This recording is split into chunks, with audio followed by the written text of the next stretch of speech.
Hi everyone, this is Alex from Near. With me today are Aaron, Muneeb, and Diwaker from Blockstack, and we will talk today about the technology and the motivation behind Blockstack. Guys, would you like to introduce yourself and tell us what Blockstack is and what you're guys trying to solve and how you approach it? Thanks for having us. These whiteboard sessions are pretty cool. I've seen at least one of them before. So I'm Muneeb from Blockstack, and you should think of Blockstack as a user-owned internet. The project really started at Princeton University back in the days. I think this is like 2013 or so. And our approach has been more to, we raised some venture capital to do explicitly like R&D first. So we were pretty much in R&D stage for a while, then build out the public infrastructure. And you should think of this as like a platform where people can publish smart contracts and build Web3 apps. But the underlying architecture is very different, right? It's almost a little bit of a inverse of a world computer where we try to keep minimal state at the blockchain level, and most of the rest of the complexities outside of the blockchain level. We'll get into some of those details in the whiteboard session. Awesome. And so when you say there is a blockchain layer, is it a custom blockchain or is Blockstack building on top of one of the existing ones? Yeah, so let me introduce Aaron and Diwaker as well. So Aaron did his PhD with me at Princeton University. We actually shared the same advisor, Mike Friedman, for a while. And Aaron has been working at Blockstack since 2017 and so. And he's the person, it's actually very interesting. Like when Aaron joined is when I stopped doing GitHub commits. I don't know how it happened, but Aaron has literally taken over. He's the one who's building the blockchain, and I think he'll drive most of the session. And then we have Diwaker, who's our head of engineering, and he was at Dropbox before that. Diwaker and Aaron, why don't you guys chime in as well? Sure. Thanks, Muneeb, and thanks again for Near for hosting us. I'm mostly here to observe. I think it's better for sort of engineer to engineer communication in these whiteboard sessions, and happy to jump in to answer any questions. As Muneeb mentioned, I joined Blockstack last year. I was at Dropbox before that, spent 10 years in Silicon Valley, and moved out to the East Coast last year to be with Blockstack, and it's been a hell of a journey so far. I think like some of the folks at Near, you come from the MemSQL database community. I was at a database startup, maybe you've heard of it, it's a company called Aster Data. Back in the day, it was one of the first companies that were building massively parallel databases. And so it's interesting to come from that perspective into the crypto world. It's, every day I feel like I'm learning new things. So it's been pretty incredible journey so far. Cool. Yeah. And I'm Aaron, and like Muneeb mentioned, I came out of a PhD program at Princeton with him. My experience prior to joining Blockstack was primarily in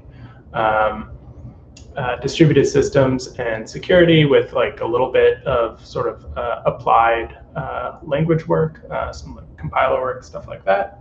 And since joining Blockstack, I've worked on all sorts of things, but have been primarily working on the Stacks blockchain and our smart contracting language, Clarity. Cool. And for the question about the custom blockchain, so yes, it is a custom blockchain, and I think the need for it really started going back to the early days. Like we were looking at the Bitcoin blockchain and wanted to actually create other types of digital assets, or even some simple smart contracts back then. And this is like for people who have been in crypto for a while. There was a blockchain called Namecoin that added like very simple domain name type registrations to Bitcoin. We wanted to do something similar on top of Bitcoin. So ended up designing this almost like a virtualization layer where you could create almost like a virtual blockchain on top of Bitcoin, and then later refine that design. So that's Stacks 1.0, that basically all of the data is written on the Bitcoin blockchain itself. But Stacks 2.0 is very interesting. Like it is a separate blockchain, but it interconnects with Bitcoin. And I think those are some of the things that Aaron has some slides, and we can dive into it. And so when you say Stacks 1.0 and 2.0, is it different layers of block stacks, or is it evolution of block stacks? It's more like evolution. So 1.0 is the first design that, as I said, it's a virtualized blockchain on top of Bitcoin. And 2.0 is going to replace 1.0. And then the rest of our stack is outside of the blockchain layer. So there's a storage system, there's an authentication layer, and the rest of the pieces are outside of the blockchain there. And so 1.0 is what is running now, and 2 is coming soon. Cool. Okay. And so you mentioned before the video that you guys have a short presentation to introduce all the concepts. Do you want to go through it right now? All right. Do you see my screen over here? It should be some sort of Yes. Yes. Great. All right. So what I'm going to talk about a little bit during this whiteboarding session is the Stacks blockchain 2.0 or V2, I call it here. And I'm going to focus on the consensus algorithm. But first, I'll talk about, I guess, like what our design goals were for the Stacks blockchain. So the version 2 of our blockchain, we wanted it to be basically an open membership blockchain, so anyone can mine on it. Blocks are propagated through its own peer-to-peer network. The consensus algorithm, which is what I'm going to mostly talk about, is something we call proof of transfer, which is a novel concept to the Stacks blockchain. This consensus algorithm uses single leader election to form blocks. And then all of this blockchain is built to support sort of the Clarity smart contracting system and other sort of like Stacks transaction types, Stacks token transfers, things like that. As I said before, the Stacks consensus protocol, it's a single leader election protocol, which I'll go into more detail in a minute. And election happens through burning or transferring Bitcoin. It's the proof of transfer concept. And fork selection is done similar to like other blockchains where there's like a longest valid chain concept, and nodes sort of select that and present that view to clients. Yeah, so proof of transfer, it's a consensus algorithm that's similar to proof of burn, which is also a concept that I think I'm going to need to explain, but has been used in other blockchains before, where rather than burning the base cryptocurrency, the base cryptocurrency is like transferred to holders of the new cryptocurrency.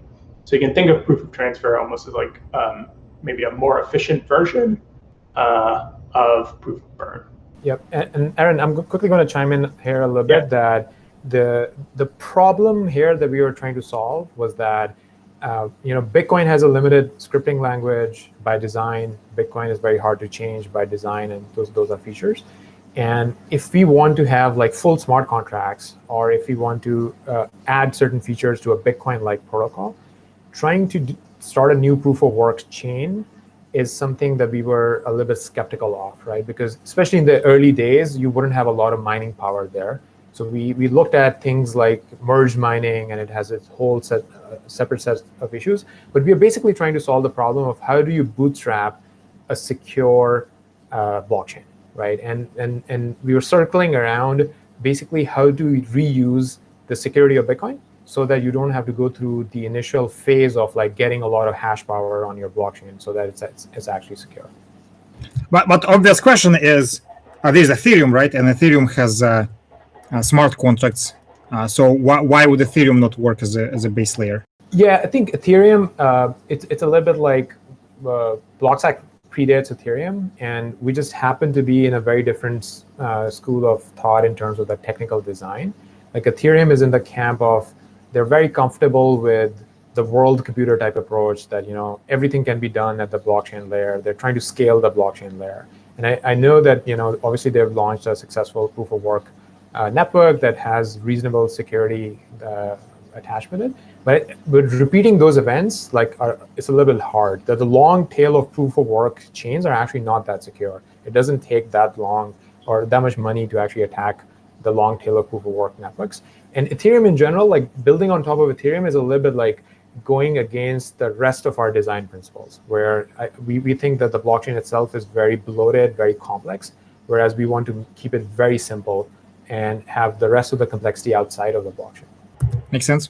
As I guess a first step towards understanding how Stacks v2's consensus algorithm works. I'll provide like a little bit of an overview of what our sort of model of like proof of burn is, and then I'll show how that can be modified to implement proof of transfer.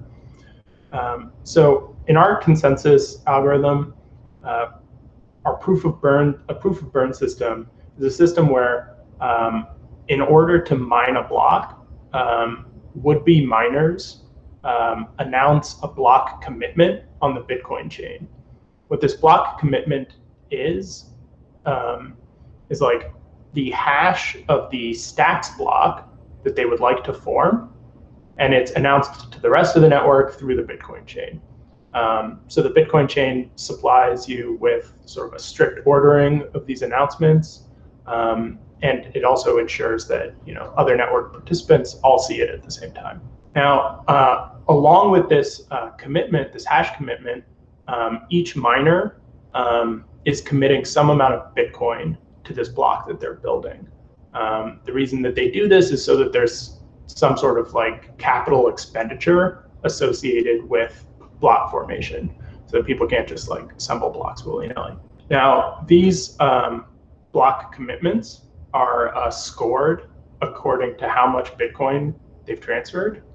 And then there's a random selection process based on those scores to select which of those block commitments won that particular epoch. Once a block is won, it's added to the Stacks blockchain, and sort of you repeat this process to build the next block. So one of the sort of key benefits of this is that Stacks nodes are actually able to verify the entire history of these elections entirely with data available on the Bitcoin blockchain. So there's this like sort of one-directional flow of information from the Bitcoin chain up to the Stacks block. But on the Bitcoin chain, you only store the hash of the block, right? Correct. So could it be a problem if only a subset of participants has the full block and everybody else don't have access to it? Yeah, so what would happen in that case is nodes that don't have access to that particular Stacks block would continue to try to make progress on the Stacks blockchain. So like if this block was hidden to them, they would mine off of the previous block to that one. And so then you would have these contending miners that would ultimately either result in a fork, or enough other nodes in the network would eventually receive the block that they would start mining again on the dominant chain. Yeah, that makes sense. Also, what happens if is the Stacks blockchain sort of conditioned on the?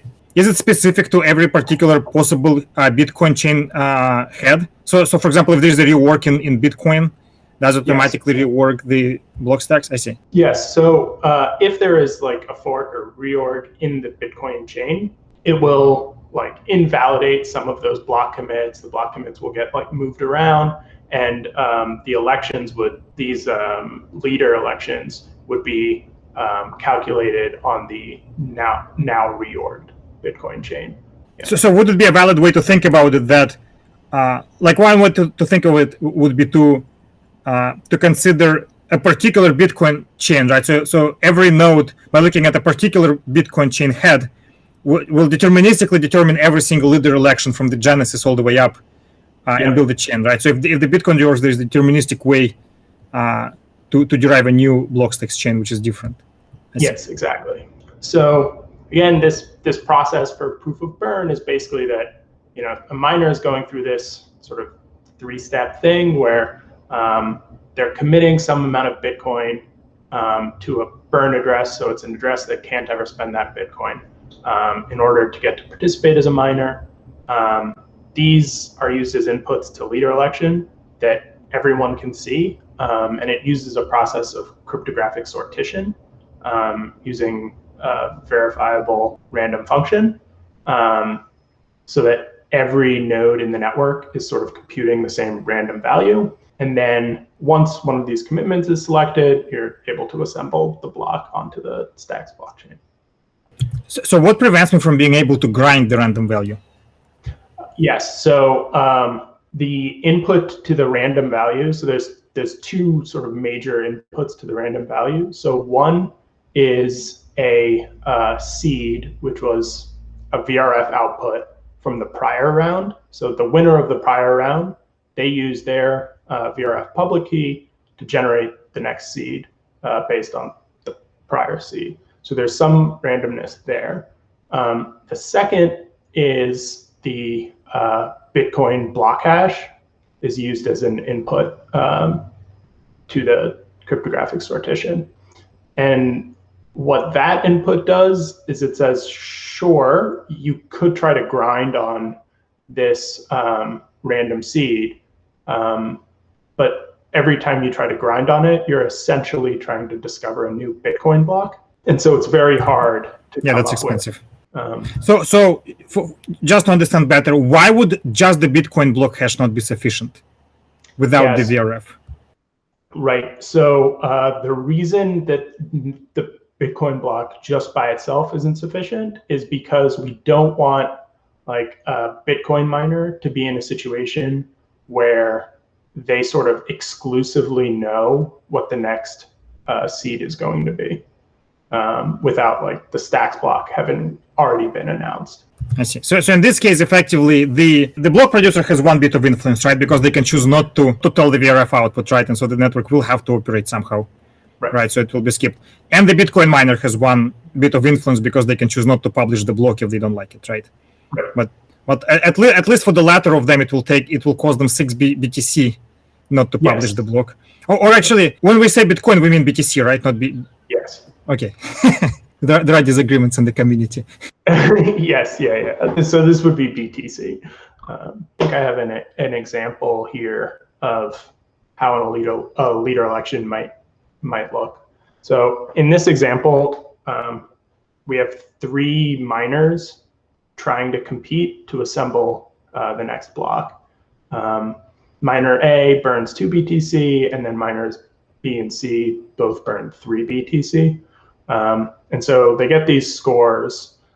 These scores are then converted into like a range from 0 to 1, where if the sortition value falls within that range, their commitment is the winning commitment.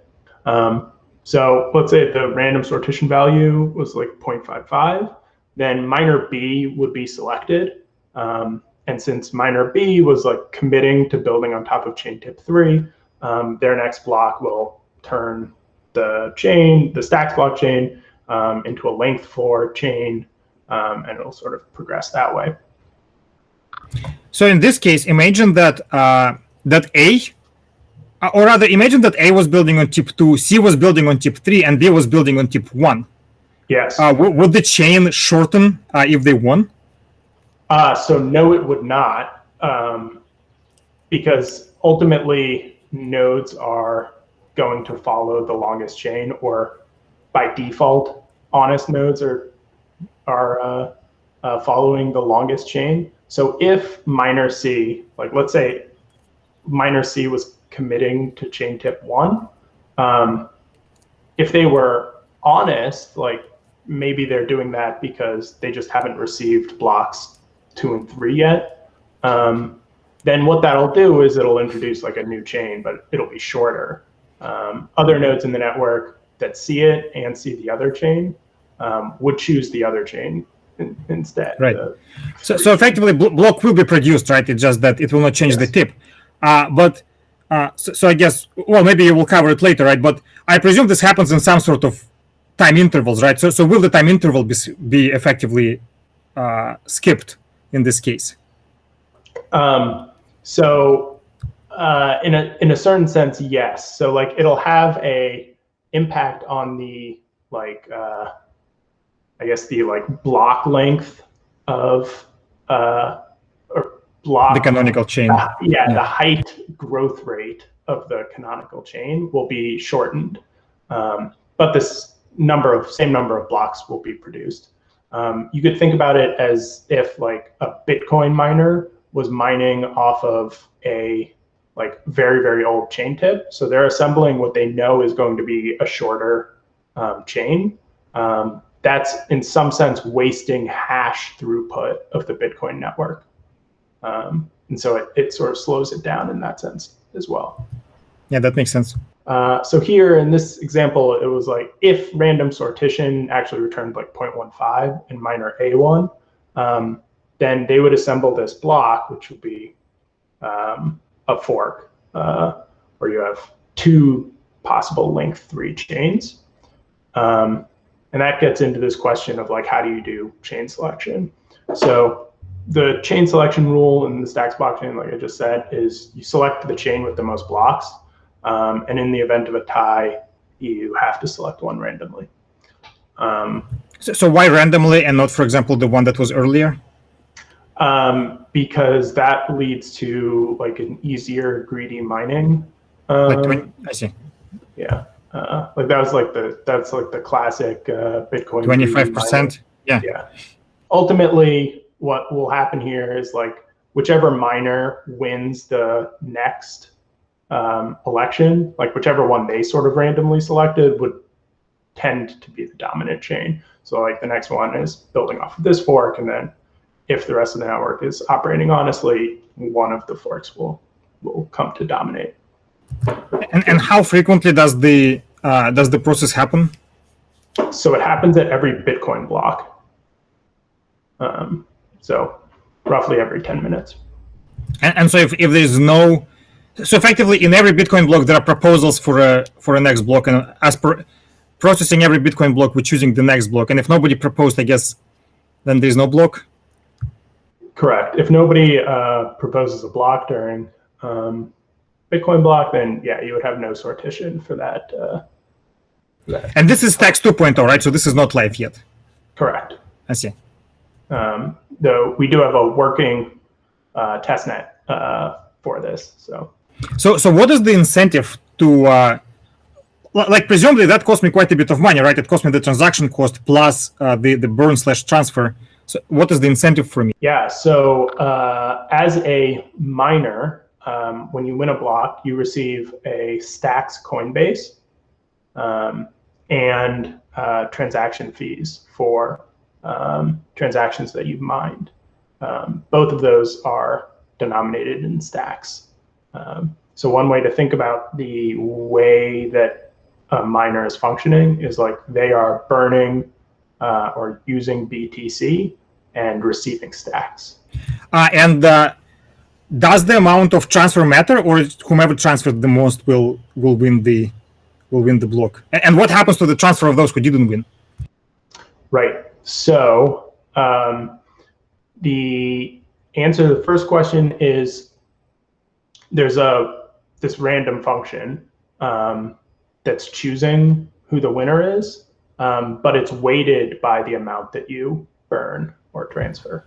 Well, right, yes. Yeah. It's not just the biggest. It's right. Proportional, okay? Yeah.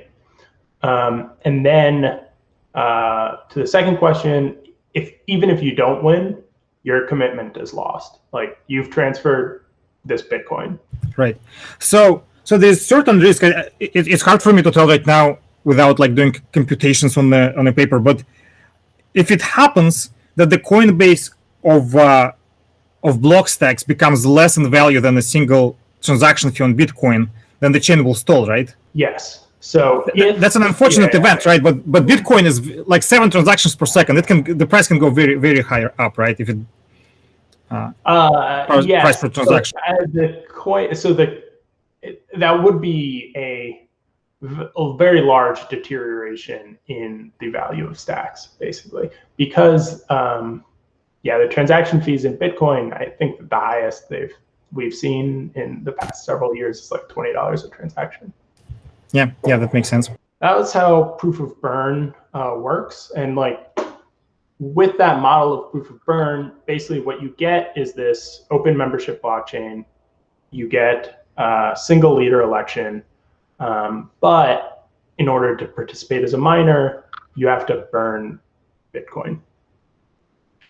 So in proof of transfer, the sort of high level intuition of proof of transfer is that rather than burning BTC, we're going to send it to stacks holders. So that Bitcoin is going to be sent to holders of the new cryptocurrency.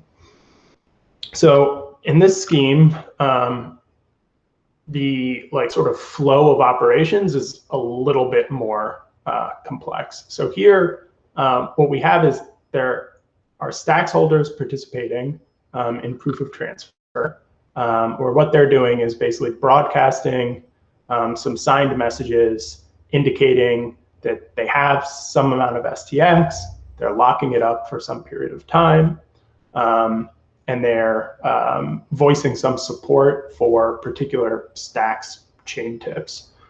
So these are, we call these stacking messages. So stacks holders broadcast these stacking messages. Once they've done that, they have Bitcoin addresses that are added to a reward set of Bitcoin addresses.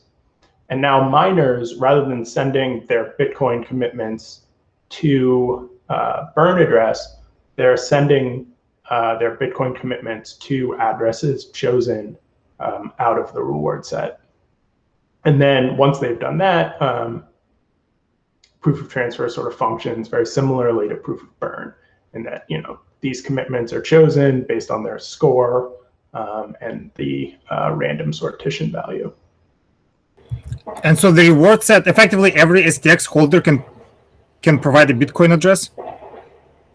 So there is a threshold for providing a Bitcoin address, because the way that these transfers are working is they have to function at some level on the Bitcoin chain, and throughput there is kind of limited, right?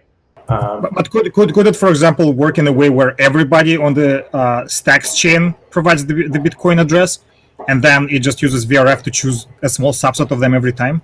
Problem with that approach is that ultimately, even if there's not, say, a throughput problem at the Bitcoin level, there's a throughput problem somewhere if you're trying to track all of these submissions.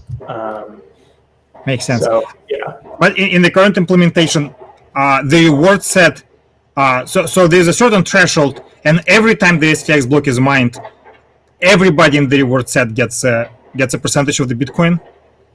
So no, there's a reward cycle. It's 1,000 blocks long, over which a reward set is traversed. Okay, so effectively, if there is some number K, how many addresses getting paid every block, then the threshold selects 1,000 K addresses effectively. Okay. Exactly. Yeah. So this is sort of I guess at a high level, what proof of transfer is trying to achieve. The tricky thing about this design is that nodes have to agree on the reward set. And the reward set could be disputed by nodes for two major reasons, but there's a lot of reasons they could end up disputing what the reward set is. A particular reward set is only valid in the context of specific stacks blocks. These reward sets are governed by stacks holders, and your stacks holding is governed by the stacks blockchain, not the Bitcoin chain.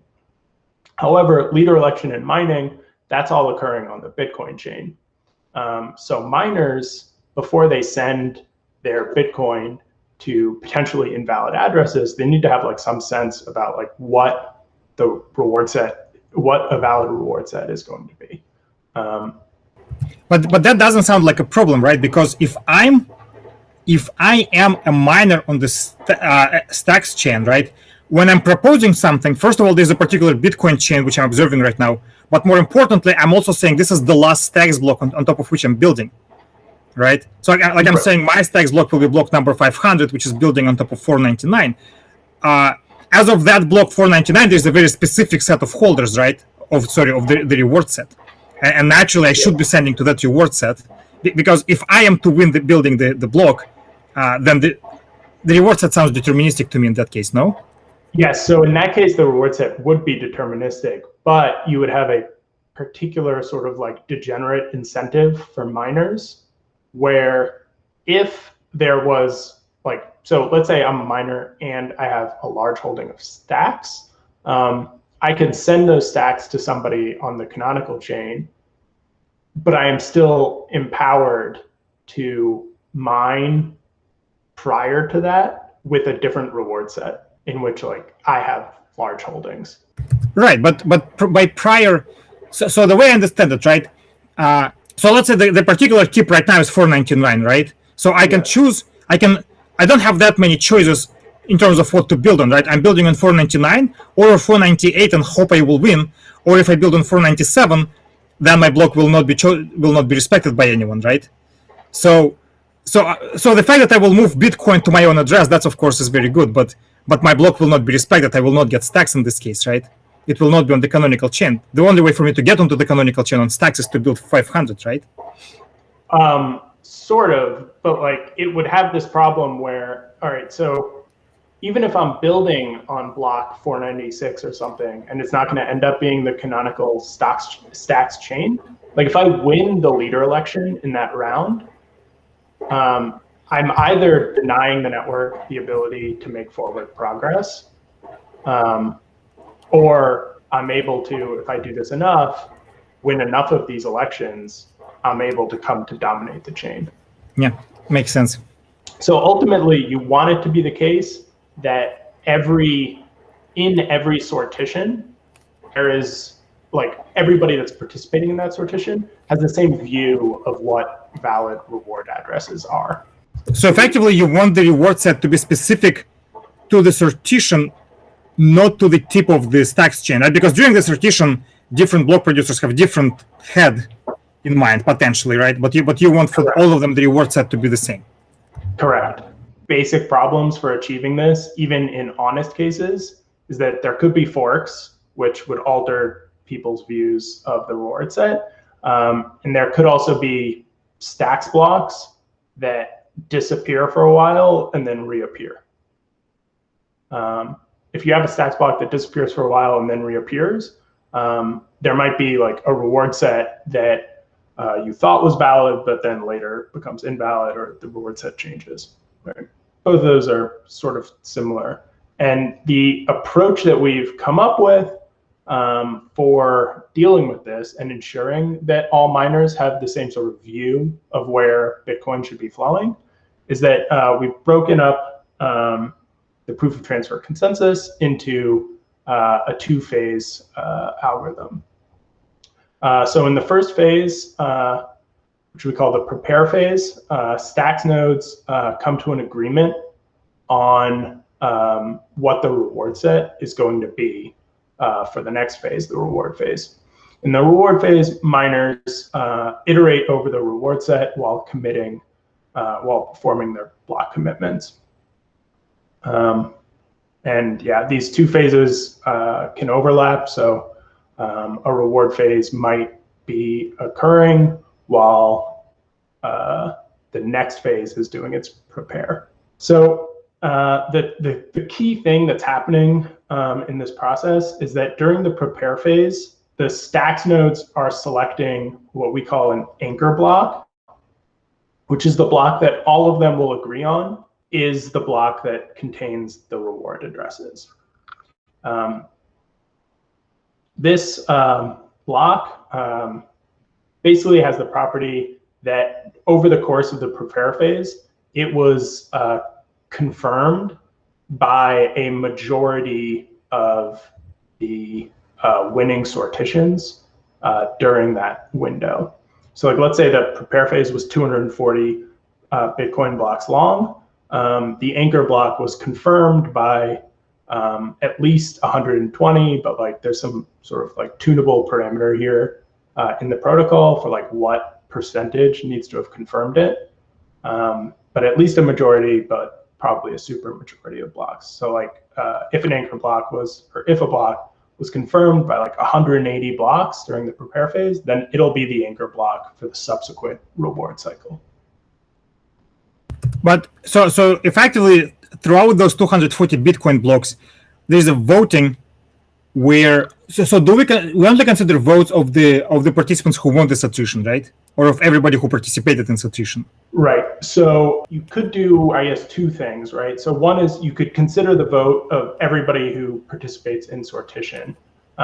The other is you can consider just the winners. The reason you might want to consider just the winners is because you know that these people are assembling valid stacks blocks, like you're getting sort of more of a signal from the winners. But ultimately, these have like sort of the same expected outcomes over time. But when I'm proposing a block, do I not have an incentive to choose an anchor block which has me in the reward set? You are, but you need to get confirmations. So if you're like building off of if you're building off like a very old block, that block is unlikely to get 180 confirmations during the prepare phase, right? But and so anchor block. So do I vote separately for the anchor block, or my vote is the tip on which I'm building? The vote is the tip on which you're building. But throughout 240 blocks, everybody will have, like, imagine everything goes very well and everybody builds on top of the previous block. Then every person voted for a different block, right? Right, but it's confirmations. So it's like the anchor block is the one with 180 confirmations. I see. But in this case, right, imagine everybody builds on top of the same chain, right? So by the end of the 240 Bitcoin blocks, we will have one block, like effectively the oldest block will have 240 confirmations, right? The block on top of it will have 239, etc., all the way up to the block which has 180 confirmations. But let's say that each of those blocks has very different reward sets, right? So it still feels to me that at the very tip, at the very end, right? So like once we get to the border of the 240 blocks, suddenly I can start making some small perturbations. Like imagine that the block which is 180 back has me in the set, but the one which has 181 has someone else dominating the set, right? So suddenly it becomes beneficial for me to either like skip the bit just by building on something old, to intentionally be skipped, right? Just so that the block is 180 blocks back, not 181, right? So it seems like the same problem comes back, no? The way that problem is dealt with is that a valid anchor block has to have actually been mined before the prepare phase started. Before I see. So effectively, in my example, when there are 240 blocks all built properly, the block, it's not going to be one of those 240. It's just going to be the tip of the chain before the prepare phase. Yes. The prepare state, prepare started. And the windows, how is the window chosen? The window is just blocks. Like is it just the height of the Bitcoin chain modulo 240? I see. Yeah. Modulo, well, it's like modulo 1000 minus 240 or something. Right. It's the reward cycle and then a prepare phase for the reward cycle, and they don't have to be the same length. But then, okay, let me think. So effectively, when the prepare phase starts, right? Probabilistically, like I don't know how big forkfulness of the stacks chain. But from what we just discussed, it feels to me that the stacks chain will rarely have any forks, right? Because you have 10 minutes to agree on the block, right? So the stacks chain will usually be chain, right? Yes. So when I know, just by looking at the Bitcoin height, I know that the prepare phase is about to start. It is obvious that whatever the reward set is going to be in the last block before the prepare set, almost certainly is going to be the reward set which is going to be chosen, right? So again, I have an incentive. Now I have an incentive to mess up with the block which comes right before the prepare set, right? Right. So there are incentives around when it is more or less beneficial to be holding stacks. And like in order to get into the reward set, you do need to lock your stacks for the duration of the reward cycle. So like I couldn't get into the reward set and then like immediately sell the stacks that I had used. I see. Because they're getting locked up.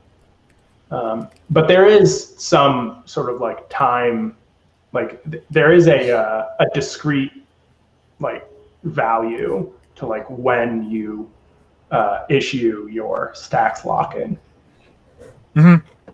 And another question which I had is when I'm producing a block, right? I'm transferring Bitcoin. I'm transferring Bitcoin to the stacks holders. So if I myself am already a major stacks holder, right, then I'm getting pretty large percentage of my Bitcoin back in expectation, right? So whichever way the reward set is chosen, I will be getting Bitcoin proportional to my stack holding, right? So if I'm a major stacks holder, let's say I have like 30% of all the stacks, that means that for me producing a block only costs 70% of the cost, while for another person who is completely random, like they coming from outside, for them it costs 100% of the cost, right?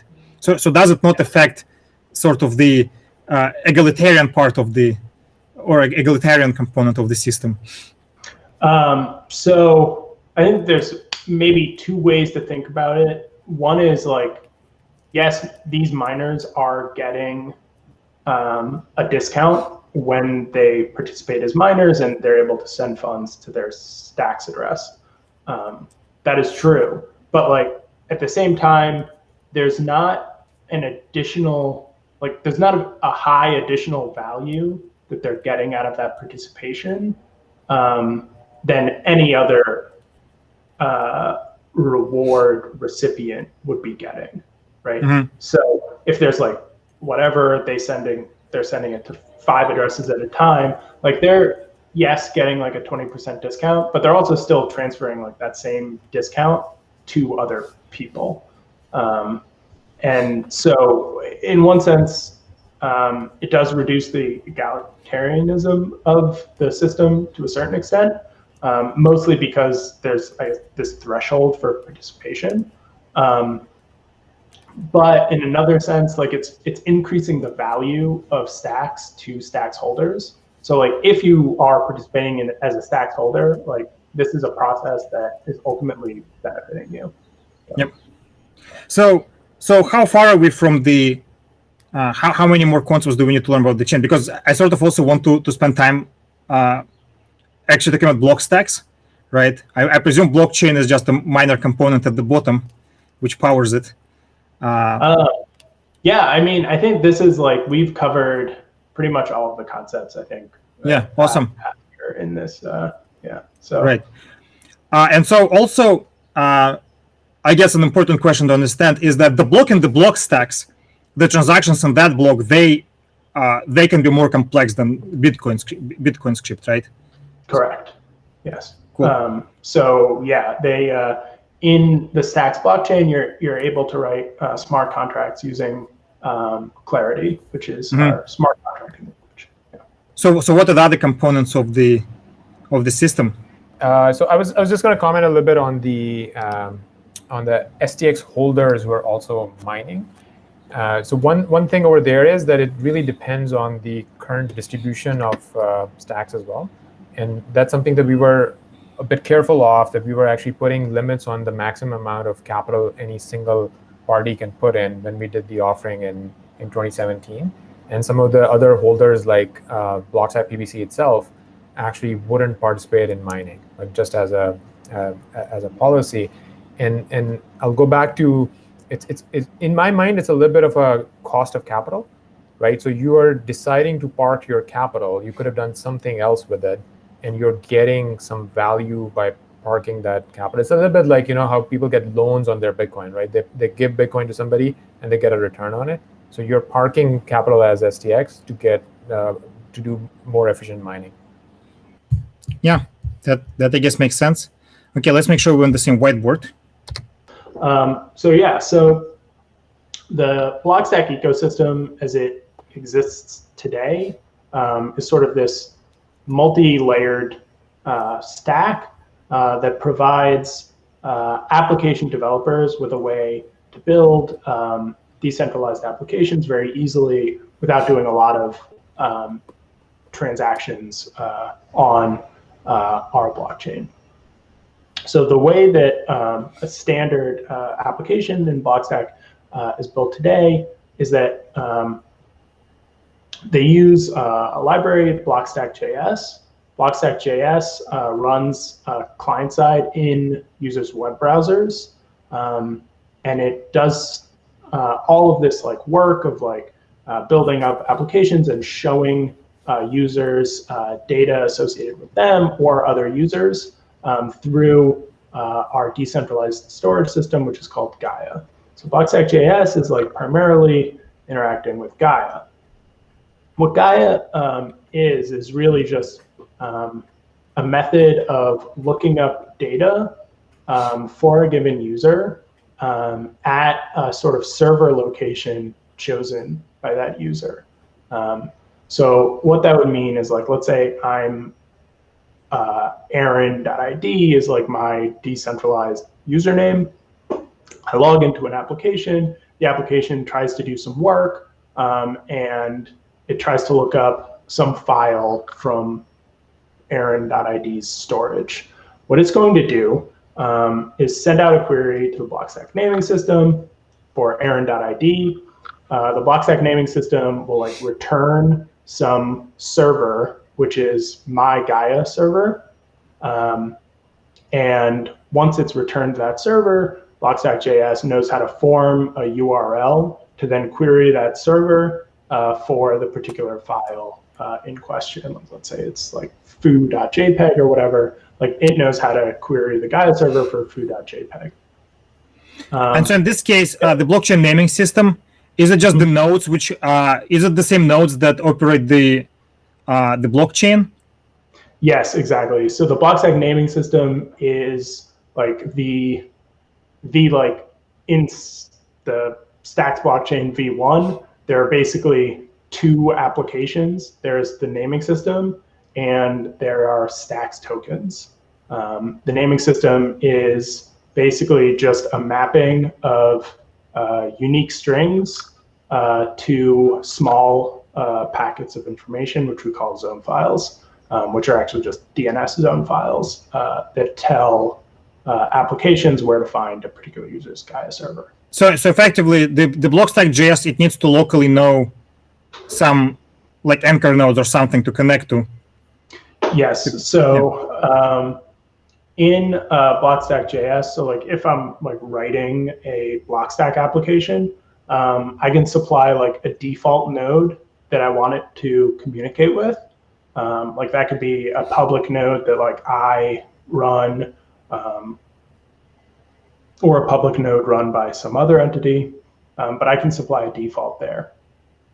However, users, when they sign into the app, their sign-in includes whatever, it's got like a JWT, JSON web token, with a bunch of information in it. And one of the pieces of information is their preferred node to communicate with.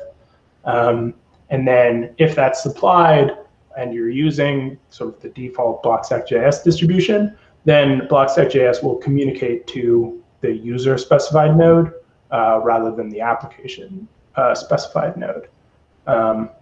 Of course, this still does like depend on users like sort of trusting that application to a certain extent, because like an application developer could choose to just always use their node.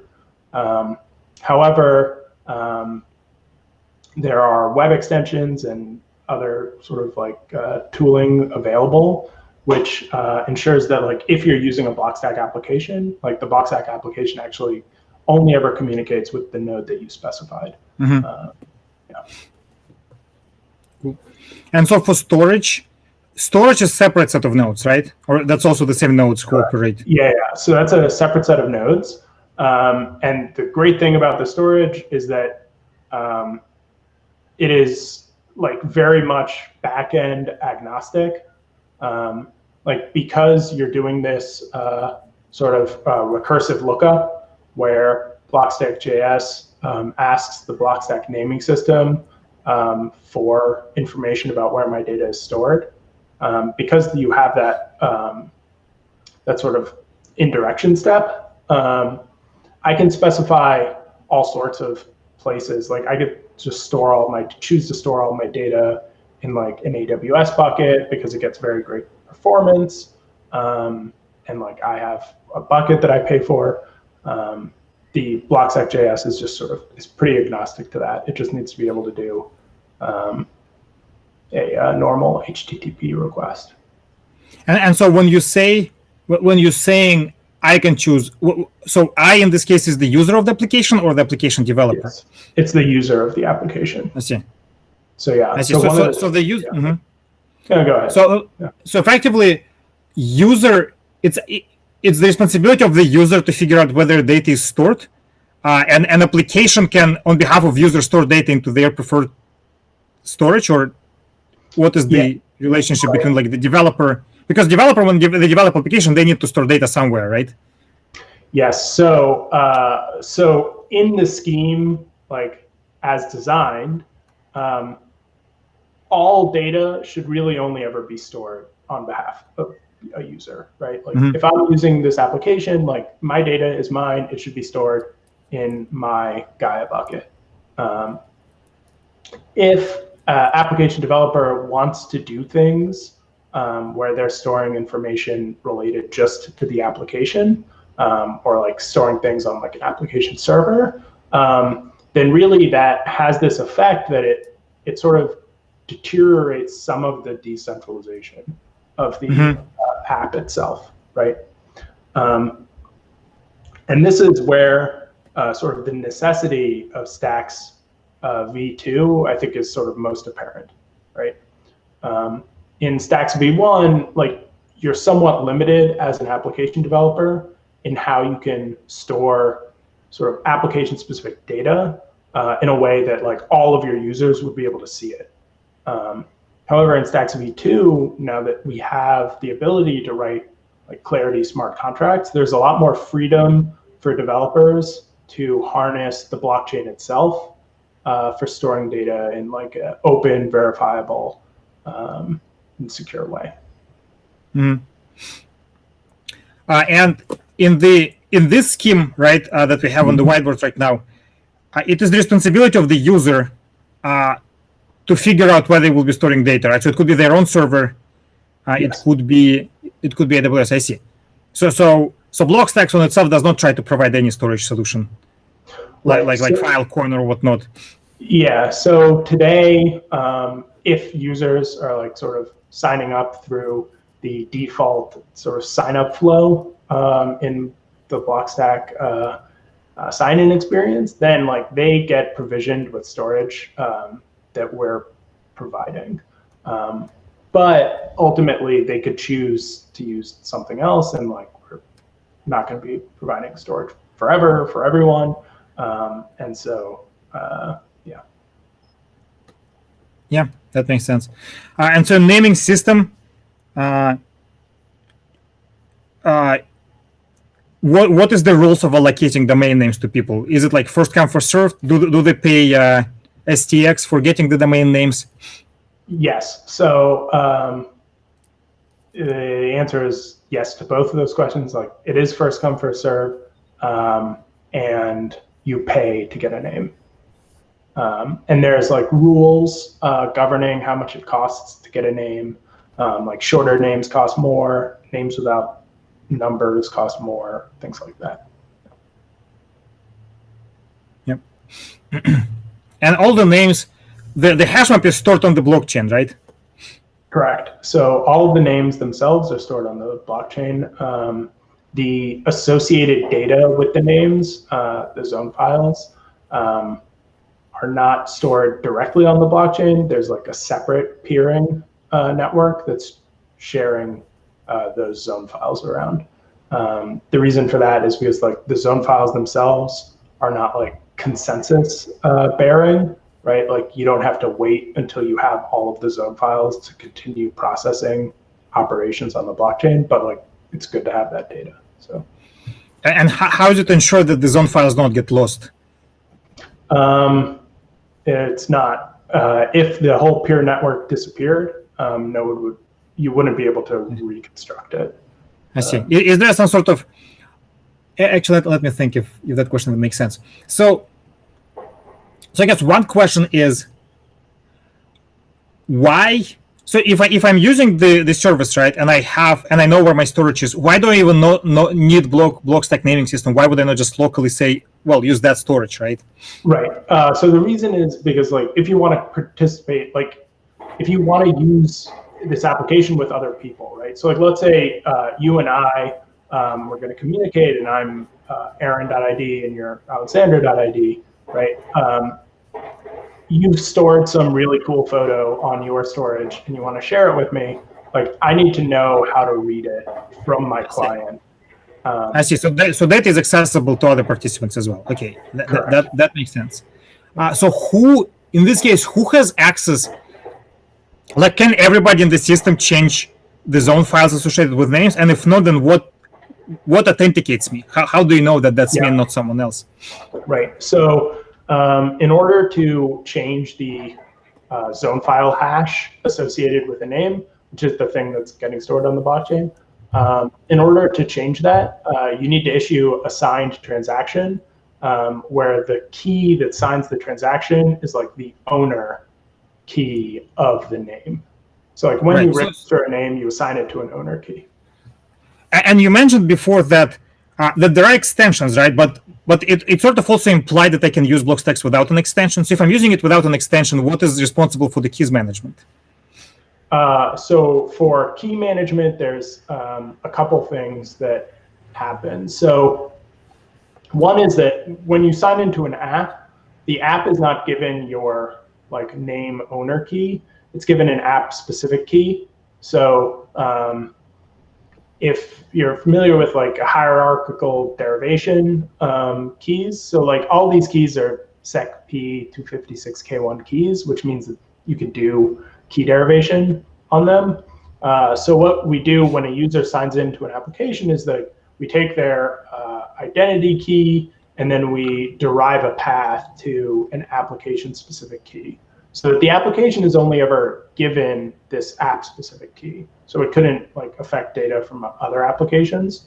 Now, in the world where you are using an extension, the application would actually never even need to get this key either, right? Like the extension is managing that key, and the app is like sort of sending write requests and signature requests to the extension, which is handling the signing. But that so does it imply that in order for me to start using an application, I need to use some client software locally to like something locally on my end needs to do the key management, right, and issue the access key to the application, right? So I need to have some third-party software installed, right? Correct. Yeah. So what we have today is the Blockstack browser or authenticator, which is what is actually like holding your keys and handles the like app sign in and then key generation sort of flow. But with the effective without some extra work on the app developer side, right? They would not be able to build an application which a person will just open in the browser without having like imagine I never heard of Blockstack before, right? Right. And I want to start using Blockstack application. I will have to install Blockstack first, right? The authenticator before I can use application. Sort of. So what we have is there's a flow in which a user doesn't need to ever install anything, and rather what happens is the application that's like using Blockstack.js, when it triggers this like sign up or login flow, it generates the key in the application itself, and then submits it to some server that like sends a recovery key to the user, and then the user can begin using the application sort of immediately. And in that scheme, like as a new user, I'm placing a lot of trust of my identity in this particular application. But in many cases, that might make sense because like if I'm a user that has never heard of Blockstack, like the app is the thing that I trust first. Yeah. So in this particular scheme, so that scheme actually makes a lot of sense, right? If the user just joins the application, at that very moment, they're very willing to trust it, right? Because application will lose more by doing something iffy, right? But as I'm using application for a while, at some point my assets or like my data in application, my attachment to it grows, right? So at some point I want to get full control of the key. So is there a way for me to regain full control of the key such that the server who initially issued it has no way Because presumably if they can recover the key for me, they can also recover the key for themselves, right? So is there a way for me to completely replace the key on my account? So yes, you can do like a name transfer operation. So like a total rekeying is achievable. And then if you do this rekey, and we have there's a CLI tool, but like theoretically you could have a very user-friendly tool that like handles the rekeying of all of your data. Like it sort of crawls your Gaia data storage and rekeys all of it. So that's like, if you want to get sort of a full guarantee that this application that you signed up with, even if they're storing your key, if they've had like a keylogger going when you sign in, because there's like a password-based unlocking that is supported, you'd get this full guarantee by doing this transfer and rekey. Presumably, I think like by the time a person does rekeying, right, they do that because they sort of at this point understand the value. Yes. So I guess at that point they would be willing to go through the CLI tool. I mean, maybe. I think that there's a world in which, like let's say whatever, there's 3 billion people using this, right? Like some of them would want to use maybe something other than a CLI tool, but even if they were motivated. Yep. Yeah. I guess that makes sense. Cool. Okay, so far that all makes sense. Are there any other big parts that we haven't covered yet? I think yes. There's a lot of stuff built around this to make a lot of things easier. To make like name registrations easier, we have like various concepts around like how you can do batched registrations of names, so that like a single Bitcoin transaction can actually register like 100 names, which reduces the cost of new users significantly. We also there's a lot of like developer tooling that like helps to build applications in this style beyond just Blockstack.js. We have this notion of Radix, which is like an indexer for this decentralized data, so that if I'm building this an application, like it makes a lot of sense to do point-to-point communication very easily, right? Like if I know that I'm trying to communicate with Alexander.id, like I fetch their data. But if I'm trying to like crawl like a profile, like a feed of updates, like if you're thinking about like a Twitter-like application, then like suddenly you need the ability to index lots of different people's data. And so for that, we have a piece of software called Radix that helps developers out a lot with that. And then of course in Stacks v2, there's going to be a whole host of other things going on. Mostly, I'd say the biggest piece of that is the smart contracting. Clarity. Yep. I was going to bring that up. That I think the Clarity smart contract language is a big component that we haven't been able to talk about. Yeah, and I think that is like sort of large enough in scope that it probably warrants its own session. But I think that the highest level features of Clarity that are important to note are, one, that Clarity smart contracts are published on the blockchain in source form. So in a sense, it's like an interpreted blockchain language. The reason that we think that this is important is to prevent, a whole class of bugs that could be devastating for the blockchain, like compiler bugs, things like that. Well, it's also inspectable, which I think is something EVM does not possess. Correct. Yes, it's inspectable both by other developers, developer themselves, and even like very motivated users. Like, there's a lot of benefits there. Yep. Then the second big design goal and sort of feature of Clarity is that it's a decidable language. So it's not Turing complete.